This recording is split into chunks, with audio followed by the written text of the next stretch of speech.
Meu nome é Geraldo Santos e tenho 85 anos. Estou sentado nesta cadeira de rodas há 3 horas, olhando pela janela do meu quarto no 3º andar deste asilo, esperando ver o carro de algum dos meus filhos subindo pela alameda de entrada. O sol já está se pondo, pintando o céu de laranja e rosa, cores que antes me traziam paz, mas que hoje apenas acentuam a melancolia que carrego no peito como uma pedra pesada. Faz 6 meses que estou aqui. 6 meses desde aquela manhã terrível em que Ricardo, meu filho mais velho, bateu na porta do quarto onde me recuperava do acidente e disse com uma voz que tentava soar gentil, mas que carregava uma decisão já tomada: Pai, nós conversamos e achamos que seria melhor o senhor ficar em um lugar onde receba cuidados profissionais. Encontramos um lar muito bom, com enfermeiros especializados e tudo o que precisa. O acidente. Como posso esquecer aquela manhã de terça-feira, quando escorreguei no banheiro e quebrei o quadril? Aos 85 anos, uma queda dessas não é apenas um contratempo, é uma sentença. Fiquei 3 semanas no hospital, passando por cirurgia, fisioterapia, reaprendendo a andar com a ajuda de andador. Durante todo esse tempo, meus 3 filhos se revezavam para me visitar. Traziam flores, conversavam comigo, pareciam genuinamente preocupados com minha recuperação. Ricardo, de 58 anos, sempre foi o mais responsável dos 3. Casado, 2 filhos já adultos, dono de uma pequena empresa de contabilidade que herdou parte das conexões que construí ao longo de 40 anos como comerciante bem-sucedido. Ele coordenava tudo, conversava com médicos, organizava a fisioterapia, cuidava dos meus remédios. Eu me sentia grato, orgulhoso de ter um filho tão dedicado. Sandra, de 55 anos, era a mais carinhosa. Trazia doces que sabia que eu gostava. Penteava meu cabelo quando as enfermeiras do hospital estavam ocupadas demais. Segurava minha mão durante as sessões de fisioterapia mais dolorosas. Papai vai ficar bem, ela repetia sempre. Vamos cuidar do senhor em casa, não se preocupe. Suas palavras eram como um bálsamo para minha ansiedade sobre o futuro. E Paulo, o caçula de 52 anos, sempre foi o mais descontraído. Contava piadas para me distrair da dor. Trazia revistas e jornais. Assistia comigo aos jogos de futebol na televisão pequena do hospital. Pai, dizia ele rindo, quando sair daqui, vamos fazer aquela pescaria que sempre prometemos fazer juntos. Eu acreditava nele. Acreditava em todos eles. Durante essas 3 semanas no hospital, senti-me abençoado por ter filhos tão dedicados. Outros pacientes idosos reclamavam da falta de visitas, da indiferença dos familiares, mas eu me considerava sortudo. Meus filhos são diferentes, pensava com orgulho. Eles sabem o valor da família. Quando chegou o momento da alta médica, o doutor explicou que eu precisaria de cuidados especiais durante pelo menos 6 meses. Senhor Geraldo terá que usar andador por um tempo, fazer fisioterapia 3 vezes por semana, tomar medicamentos em horários específicos. Ele não pode ficar sozinho, especialmente nas primeiras semanas. Eu não me preocupei. Tinha certeza de que meus filhos se organizariam para me ajudar, como sempre fizeram ao longo de nossas vidas. Mas foi na noite anterior à minha alta que percebi algo estranho. Meus 3 filhos chegaram juntos ao hospital, coisa que raramente acontecia, pois normalmente se revezavam nas visitas. Eles se sentaram ao redor da minha cama com expressões sérias, quase solenes, como se estivessem prestes a me dar uma notícia grave. Pai, começou Ricardo, precisamos conversar sobre o que vai acontecer quando o senhor sair daqui. Sua voz tinha um tom diferente, mais formal. menos caloroso do que eu estava acostumado. Nós pensamos muito sobre isso, conversamos entre nós e chegamos à conclusão de que o Senhor precisa de cuidados que nós não podemos oferecer em casa. Senti meu coração disparar. Como assim, meu filho? Eu pensei que vocês iam me ajudar. Minha voz saiu mais fraca do que eu pretendia, carregada de uma ansiedade crescente que tentei disfarçar. Sandra segurou minha mão, mas o toque não tinha mais a mesma ternura de antes. Parecia mecânico, obrigatório. Papai, não é que não queremos ajudar, é que todos nós temos nossas responsabilidades. Eu trabalho período integral, tenho que cuidar da minha casa, dos meus próprios problemas de saúde. Minha pressão alta está difícil de controlar. Não posso dar ao Senhor a atenção que merece. Paulo, que sempre foi o mais direto dos três, complementou: Pai, ser sincero, nenhum de nós tem estrutura para cuidar de uma pessoa que precisa de ajuda 24 horas por dia. O Senhor precisa de fisioterapia, de enfermeiros, de um ambiente preparado para pessoas na sua condição. Condição. A palavra ecoou na minha cabeça como um tiro. De repente, eu não era mais o pai deles. O homem que os criou, educou, sustentou durante décadas. Eu era uma condição, um problema a ser resolvido da forma mais conveniente possível. Mas eu não preciso de cuidados 24 horas. Protestei, sentindo lágrimas se formando nos meus olhos. O médico disse que é só no começo, até eu me recuperar completamente. Eu posso ficar na casa de um de vocês. Posso pagar uma enfermeira para me ajudar durante o dia. Ricardo balançou a cabeça. Pai, não é só uma questão de dinheiro ou de tempo. É mais complexo do que isso. Nossas casas não estão preparadas para alguém com limitações de mobilidade. Temos escadas, banheiros pequenos, quartos no segundo andar.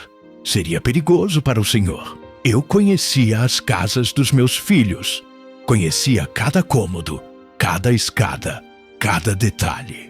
Ricardo morava em uma casa térrea e espaçosa, que eu mesmo havia ajudado a comprar. Sandra tinha um quarto de hóspedes no térreo que usava como escritório. Paulo sempre teve uma casa mais modesta, mas também sem grandes impedimentos arquitetônicos. Eles estavam inventando desculpas, e todos nós sabíamos disso. Nós encontramos um lugar muito bom, continuou Sandra. O Lar São José é especializado em idosos em recuperação, tem fisioterapeutas, enfermeiros 24 horas, atividades recreativas. O senhor vai estar muito melhor lá do que em qualquer uma das nossas casas. Lar São José. Eles já haviam pesquisado, visitado, escolhido. Tudo decidido nas minhas costas, enquanto eu estava aqui, acreditando que voltaria para casa, que seria cuidado pela família que criei e amei incondicionalmente por mais de 50 anos. Por quanto tempo? Perguntei, ainda tentando me agarrar a alguma esperança. Até eu me recuperar completamente? Os três trocaram olhares que não conseguiram esconder de mim. Eram olhares de quem sabia algo que eu ainda não tinha compreendido completamente. Vamos ver como o senhor se adapta, respondeu Ricardo evasivamente. O importante agora é sua recuperação e sua segurança. Naquela noite, depois que eles foram embora, chorei pela primeira vez desde o acidente. Não chorei de dor física. Os medicamentos cuidavam disso. Chorei de dor na alma, de uma ferida que nenhum remédio poderia cicatrizar. Meus próprios filhos, os seres humanos que mais amei na vida, estavam me descartando como um móvel velho que não serve mais para a decoração da casa. No dia seguinte, uma ambulância me trouxe para o Lar São José. Meus filhos vieram me acompanhar, ajudaram com a papelada, organizaram meus poucos pertences no quarto que passaria a ser meu lar. Eles foram gentis, atenciosos, mas havia uma pressa subjacente em todos os seus movimentos, como se quisessem terminar aquela tarefa desagradável o mais rapidamente possível. Pai, vamos visitar sempre, prometeu Sandra, beijando minha testa antes de partir. Pelo menos uma vez por semana, às vezes mais. O senhor vai ver como vai ser bom ficar aqui. Ricardo deixou alguns números de telefone com as enfermeiras. Qualquer emergência, liguem para mim imediatamente. Vou passar aqui no final de semana para ver como ele está se adaptando. Paulo foi o último a se despedir. Ele sempre foi mais emotivo que os irmãos. E por um momento pensei que pudesse mudar de ideia, que pudesse dizer, não, vamos levar o pai para casa. Mas ele apenas apertou minha mão e disse, se cuida, pai. Qualquer coisa que precisar é só ligar. E então eles se foram, deixando-me sozinho neste quarto, que divide com um senhor de 90 anos, que tem demência e passa o dia inteiro conversando com pessoas que só ele pode ver. As primeiras semanas foram as mais difíceis. Eu acordava todas as manhãs, esperando ouvir vozes familiares no corredor, esperando ver um dos meus filhos aparecendo na porta com um sorriso e notícias de casa. As enfermeiras eram profissionais e gentis, mas não era a mesma coisa. Não eram minha família. Ricardo veio me visitar no primeiro final de semana, como havia prometido. Trouxe algumas frutas e ficou 1 hora conversando sobre trivialidades. O tempo, as notícias do jornal, como eu estava me sentindo. Mas percebi que ele olhava o relógio com frequência, como se tivesse outros compromissos mais importantes esperando por ele. Sandra apareceu na terça-feira seguinte, durante a hora do almoço. Estava com pressa. Disse que tinha saído do trabalho apenas por alguns minutos para ver como o papai estava. Ficou 15 minutos, tempo suficiente para perguntar se eu estava tomando os remédios corretamente e se precisava de alguma coisa. Paulo demorou 2 semanas para aparecer. Chegou numa quinta-feira à tarde, parecendo desconfortável, como se não soubesse o que dizer. Conversamos sobre futebol, sobre política, sobre tudo, exceto sobre quando eu poderia sair dali. Quando perguntei diretamente, ele desviou o assunto dizendo que isso era uma decisão médica e que eu deveria focar na recuperação. Lentamente, as visitas foram diminuindo. Ricardo, que prometera vir toda semana, começou a aparecer a cada 15 dias. Sandra alegava excesso de trabalho e aparecia apenas quando podia dar uma escapadinha.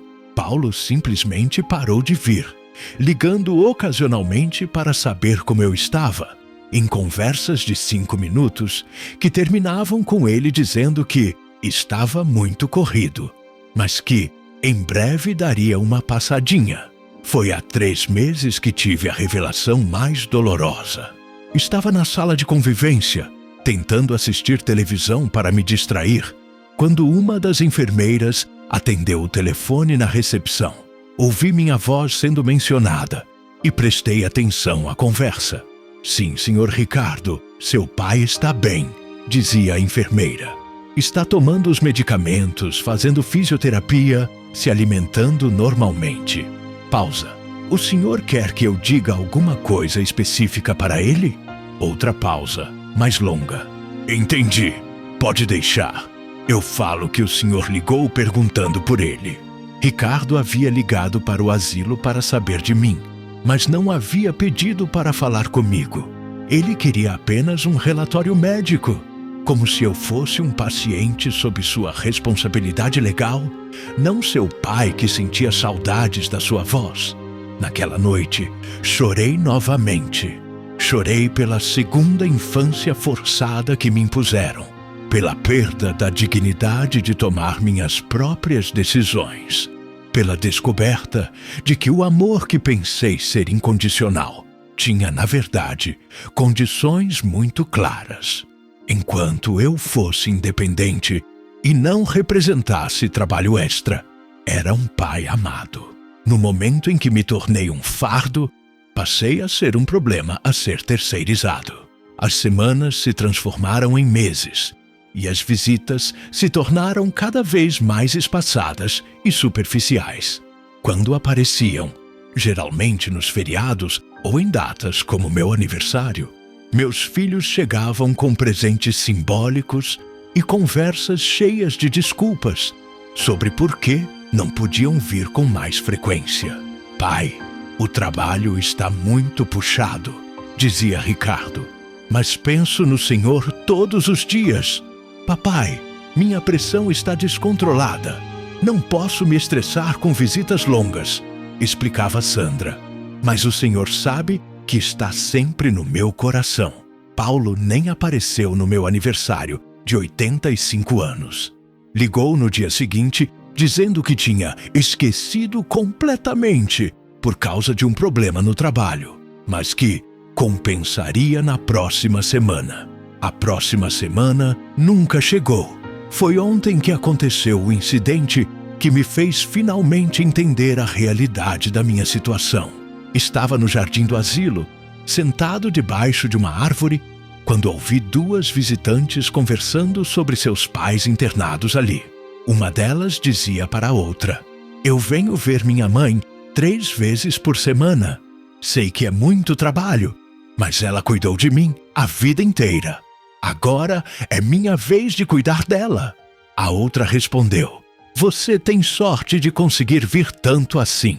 Eu trabalho muito, mas pelo menos consigo vir todo final de semana.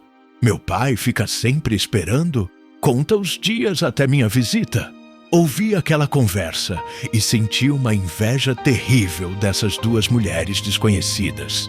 Inveja dos pais delas, que tinham filhas que os visitavam regularmente, que se sentiam na obrigação amorosa de estar presentes na velhice de quem os criou. Comparei com minha própria situação e a diferença era gritante. Meus filhos não vinham me ver por amor ou gratidão. Vinham por obrigação social, para aliviar a própria consciência, para poder dizer a si mesmos que eram bons filhos, que não abandonaram completamente o pai. Mas eram visitas vazias, mecânicas, desprovidas do carinho genuíno que eu tanto desejava. Hoje, sentado nesta cadeira de rodas há horas, olhando pela janela enquanto o sol se põe, cheguei a uma conclusão dolorosa, mas definitiva. Eles não vão mais vir, ou melhor, vão continuar aparecendo esporadicamente, mas nunca mais como os filhos amorosos que eu imaginava ter criado. Eles resolveram o problema que eu representava me colocando aqui, e agora tocam suas vidas como se eu fosse apenas uma responsabilidade financeira mensal a ser quitada. É uma percepção devastadora para um homem que dedicou 50 anos da sua vida a criar, educar e amar 3 crianças. Trabalhei 16 horas por dia durante décadas para dar a eles a melhor educação possível. Paguei universidades caras, ajudei a comprar suas primeiras casas, estive presente em cada formatura, cada casamento, cada nascimento de neto. Pensei que estava investindo em relacionamentos que me dariam segurança e amor na velhice. Mas descobri, da forma mais cruel possível, que amor filial não é uma conta bancária onde você deposita cuidados e retira amor na velhice. É algo muito mais complexo e, aparentemente, muito mais frágil do que eu imaginava. Lembro-me de quando eram pequenos, como corriam para me abraçar quando eu chegava do trabalho.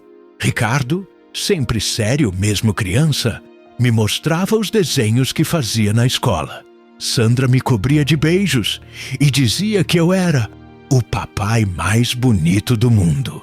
Paulo dormia no meu colo enquanto assistíamos televisão aos domingos. Onde foram parar aquelas crianças?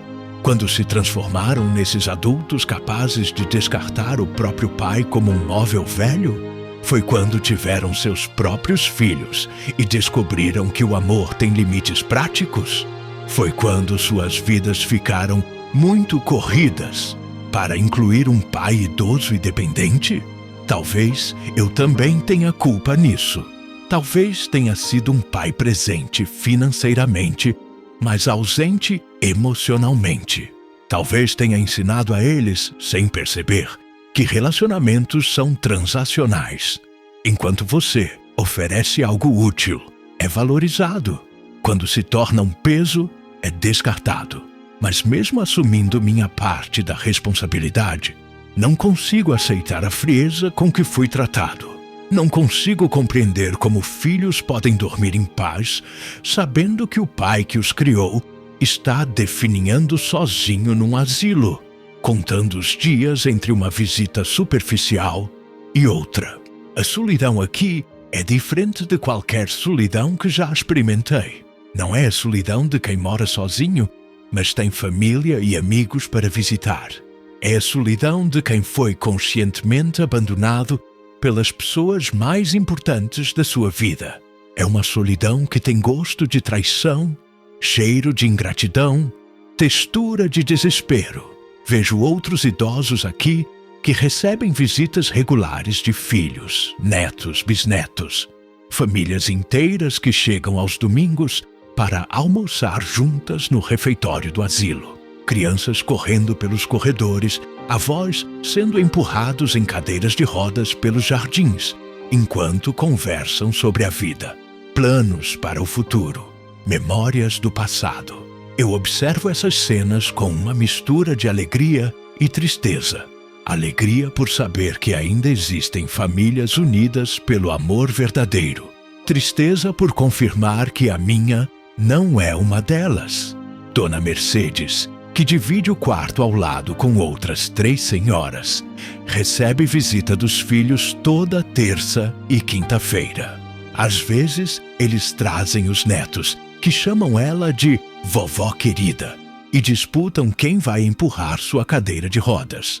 Ela reclama que eles vêm demais, que não precisavam se incomodar tanto, mas seus olhos brilham de felicidade cada vez que ouve vozes conhecidas no corredor.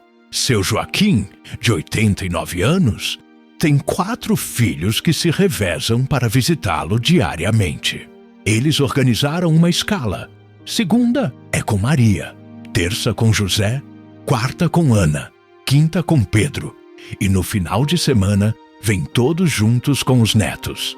Ele se orgulha de contar para qualquer um que queira ouvir sobre como criou filhos que sabem o valor da família. Eu escuto essas histórias e sinto uma inveja que me corrói por dentro.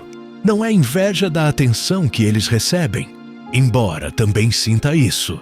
É inveja da certeza que eles têm de que são amados, de que não foram esquecidos, de que ainda ocupam um lugar importante na vida dos filhos que criaram. Essa certeza eu perdi há meses. E a perda é mais dolorosa que qualquer dor física que já senti. É a dor de descobrir que sua vida inteira foi baseada numa ilusão, que o amor que pensou ser sólido como rocha era, na verdade, frágil como vidro. Hoje, completa exatamente 3 semanas desde a última visita. Foi Sandra numa sexta-feira à tarde, ficou 20 minutos e passou a maior parte do tempo falando sobre os próprios problemas, dificuldades no casamento, estresse no trabalho, questões de saúde. Quando tentei falar sobre minha própria tristeza, sobre como estava me sentindo abandonado, ela disse que eu estava sendo dramático e que deveria focar nas coisas boas da vida. Coisas boas da vida. Como se houvesse muitas coisas boas na vida de um homem de 85 anos. Abandonado num asilo pelos próprios filhos, contando os dias numa rotina monótona de remédios, fisioterapia e televisão. As enfermeiras aqui são gentis e profissionais, mas não conseguem preencher o vazio deixado pela ausência dos meus filhos. Elas cuidam do meu corpo, garantem que eu tome os remédios, me ajudam com o banho e a alimentação. Mas não podem me dar o que mais preciso, a sensação de que ainda sou importante para alguém. de que minha vida tem valor além da mera sobrevivência biológica. Dr. Fernandes, o psicólogo que vem ao asilo uma vez por semana, diz que é comum idosos institucionalizados passarem por períodos de ajuste emocional. Ele usa termos técnicos como síndrome do ninho vazio invertida e luto pela autonomia perdida. Mas eu sei que o que sinto vai além de qualquer classificação psicológica. É a dor profunda de quem descobriu que os laços familiares, que pensou serem indestrutíveis, eram, na verdade, condicionais.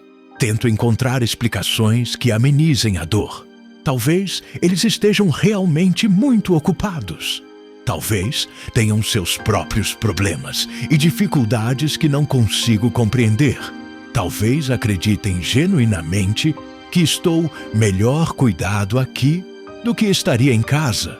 Mas no fundo do meu coração, sei que essas são apenas desculpas que invento para proteger-me da verdade mais cruel. Meus filhos não sentem mais amor suficiente por mim para fazer o esforço de me incluir verdadeiramente em suas vidas. Eu me tornei um peso, um problema, uma responsabilidade inconveniente que resolveram da forma mais prática possível. A ironia mais amarga de toda essa situação é que eu tenho dinheiro. Tenho uma conta bancária robusta, fruto de décadas de trabalho árduo e investimentos cuidadosos. Poderia pagar cuidadores particulares. Poderia reformar uma casa para atender minhas necessidades. Poderia até mesmo montar uma estrutura médica completa na minha própria residência. Mas dinheiro não resolve o problema principal. Meus filhos não querem que eu seja parte ativa de suas vidas. Eles querem que eu seja uma responsabilidade terceirizada, um item numa lista de obrigações que pode ser resolvido com pagamentos mensais ao asilo e visitas esporádicas para aliviar a consciência. Durante 40 anos como comerciante bem-sucedido, acumulei não apenas dinheiro, mas também a crença de que segurança financeira garantiria respeito e cuidado na velhice. Pensei que, ao deixar um bom patrimônio para meus filhos, estaria garantindo que eles me tratariam com carinho e atenção quando eu precisasse. Que engano terrível! Descobri que dinheiro sem amor verdadeiro não compra dedicação genuína. Compra cuidados médicos, alimentação adequada, um quarto limpo num asilo decente. Mas não compra a presença regular dos filhos. Não compra conversas carinhosas. Não compra a sensação de ainda ser importante na vida de alguém. Meus filhos sabem que vão herdar tudo quando eu morrer. Talvez essa certeza os torne ainda mais confortáveis com o distanciamento atual. Afinal, por que se incomodar em cultivar um relacionamento próximo comigo se o dinheiro virá automaticamente quando eu partir? Essa percepção me deixa com um gosto amargo na boca. Passei a vida inteira trabalhando para garantir segurança financeira para eles. E agora, essa mesma segurança se tornou uma das razões pelas quais se sentem livres para me negligenciar. Se eu fosse um homem pobre, talvez meus filhos se sentissem mais obrigados moralmente a me cuidar pessoalmente. Talvez a impossibilidade de pagar um asilo os forçasse a me incluir em suas casas, em suas rotinas, em suas vidas. Paradoxalmente, minha riqueza me isolou numa solidão dourada, mas devastadora. Às vezes fantasio sobre mudar meu testamento, deixar tudo para instituições de caridade, só para ver se isso mudaria o comportamento deles. Mas sei que seria apenas uma vingança mesquinha que não traria de volta o amor que perdi, se é que algum dia realmente o tive. A verdade dolorosa que tenho que aceitar é que criei 3 pessoas que aprenderam a ver relacionamentos familiares como transações comerciais. Enquanto eu oferecia benefícios, sustento, educação, presentes, heranças futuras, era um pai valorizado. No momento em que me tornei alguém que precisa de cuidados, em vez de oferecê-los, meu valor diminuiu drasticamente. Talvez eu tenha ensinado isso a eles sem perceber. Talvez minha própria dedicação excessiva ao trabalho e ao acúmulo de riqueza tenha transmitido a mensagem de que pessoas valem pelo que produzem ou possuem, não pelo que são como seres humanos. Mas mesmo assumindo minha parcela de culpa na criação dessa dinâmica familiar disfuncional, não consigo perdoar a frieza com que fui descartado. Não consigo aceitar que filhos adultos e bem-sucedidos não consigam encontrar tempo e energia emocional para cuidar do pai que os criou e sustentou durante décadas. O pior é que sei que eles dormem bem à noite. Eles não perdem o sono pensando em mim, sozinho neste quarto, olhando pela janela e esperando por visitas que não chegam. Eles resolveram o problema que eu representava e seguem com suas vidas, provavelmente se considerando filhos responsáveis por terem me colocado num bom asilo. Hoje, enquanto observo o sol se pondo através desta janela, aceito finalmente uma verdade que venho evitando há meses. Nunca mais terei com meus filhos o relacionamento que tive durante a maior parte de nossas vidas. Aqueles homens e mulheres que me visitam esporadicamente não são mais as crianças que criei com amor. São estranhos gentis que executam um ritual social de visitação obrigatória. A velhice que imaginei para mim, cercado pela família, contando histórias para os netos, sendo consultado sobre decisões importantes, sentindo-me útil e amado até o final, nunca vai acontecer. Em vez disso, vou definhar aqui, contando os dias numa rotina vazia, sustentado pelo meu próprio dinheiro, mas privado do que mais importa, a sensação de que ainda tenho valor como pessoa. É uma constatação amarga, mas talvez necessária. Pelo menos agora posso parar de esperar, parar de me iludir com a possibilidade de que as coisas melhorem. Posso aceitar que esta é minha realidade atual e final. Um homem rico, mas abandonado. Cercado de cuidados profissionais, mas privado de amor familiar genuíno. No final das contas, descobri que não adianta ter dinheiro se ele não consegue comprar o que mais importa na velhice: a presença constante e carinhosa de quem amamos. Toda a riqueza que acumulei se tornou irrelevante diante da pobreza emocional que meus últimos anos se tornaram. E essa é, talvez, a lição mais cruel que a vida poderia me ensinar aos 85 anos de idade.